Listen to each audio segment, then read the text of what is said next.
This news is funded by viewers like you. Please support our work at democracynow.org/give. This is Democracy Now!, democracynow.org. I'm Amy Goodman with Juan Gonzalez. On Tuesday, the House of Representatives voted to censure Democratic Congressmember Rashida Tlaib, the only Palestinian American in Congress, for her criticism of Israel. The vote was 234 to 188, with 22 Democrats joining Republicans to censure Tlaib. Prior to the vote, the Congresswoman spoke from the House floor. I'm the only Palestinian American serving in Congress, Mr. Chair, and my perspective is needed here now more than ever. I will not be silenced, and I will not let you distort my words. Folks forget I'm from the city of Detroit, the most beautiful, blackest city in the country, where I learned to speak truth to power even if my voice shakes. Trying to bully or censor me won't work, because this movement for a ceasefire is much bigger than one person. It's growing every single day. There are millions of people across our country who oppose Netanyahu's extremism and are done watching our government support collective punishment and the use of white phosphorus bombs that melt flesh to the bone. They are done watching our government, Mr. Chair, supporting cutting off food, water, electricity, and medical care to millions of people with nowhere to go. Like me, Mr. Chair, they don't believe the answer to war crimes is more war crimes. The refusal of Congress and the administration to acknowledge Palestinian lives is chipping away at my soul. Over 10,000 Palestinians have been killed. Majority were children. But let me be clear. My criticism has always been of the Israeli government and Netanyahu's actions. It is important to separate people and governments, Mr. Chair. No government is beyond criticism. The idea that criticizing the government of Israel is anti-Semitic sets a very dangerous precedent, and it's being used to silence diverse voices speaking up for human rights across our nation. Do you realize what it's like, Mr. Chair, for the people outside the chamber right now, listening in agony to their own government dehumanizing them? To hear the President of the United States we helped elect dispute death tolls as we see video after video of dead children and parents under rubble? Mr. Chair, do you know what it's like to fear rising hate crimes, to know how Islamophobia and anti-Semitism makes us all less safe, and worry that your own child might suffer the horrors that 6-year-old Wadia did in Illinois? I can't believe I have to say this, but Palestinian people are not disposable.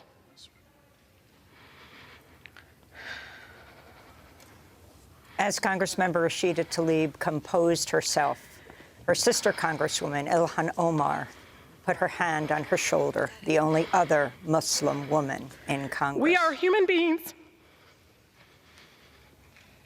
just like anyone else. My city, my grandmother, like all Palestinians, just wants to live her life with freedom and human dignity we all deserve. Speaking up to save lives, Mr. Chair, no matter faith, no matter ethnicity, should not be controversial in this chamber. The cries of the Palestinian and Israeli children sound no different to me. What I don't understand is why the cries of Palestinians sound different to you all. We cannot lose our shared humanity, Mr. Chair. I hear the voices of advocates in Israel, in Palestine, across America, and around the world for peace. I am inspired by the courageous survivors in Israel who have lost loved ones, yet are calling for a ceasefire and the end to violence. I am grateful to the people in the streets for the peace movement, with countless Jewish Americans across the country standing up and lovingly saying, "Not in our name." We will continue to call for a ceasefire, Mr. Chair, for the immediate delivery of critical humanitarian aid to Gaza, for the release of all hostages and those arbitrarily detained, and for every American to come home. We will continue to work for a real lasting peace that upholds human rights and dignity of all people, and centers in peaceful coexistence between Israelis and Palestinians, and censures no one, and ensures that no person, no child has to suffer or live in fear of violence. 71% of Michigan Democrats support a ceasefire. So you can try to censure me, but you can't silence their voices. I urge my colleagues to join with the majority of Americans and support a ceasefire now to save as many lives as possible. President Biden must listen to and represent all of us, not just some of us. I urge the President to have the courage to call for a ceasefire and the end of killings. Thank you, and I yield. That's Detroit Congressmember Rashida Tlaib, the only Palestinian American, speaking on the House floor before the House voted to censure her for her criticism of Israel. Democracy Now! Is funded by viewers like you. Please give today at democracynow.org/give.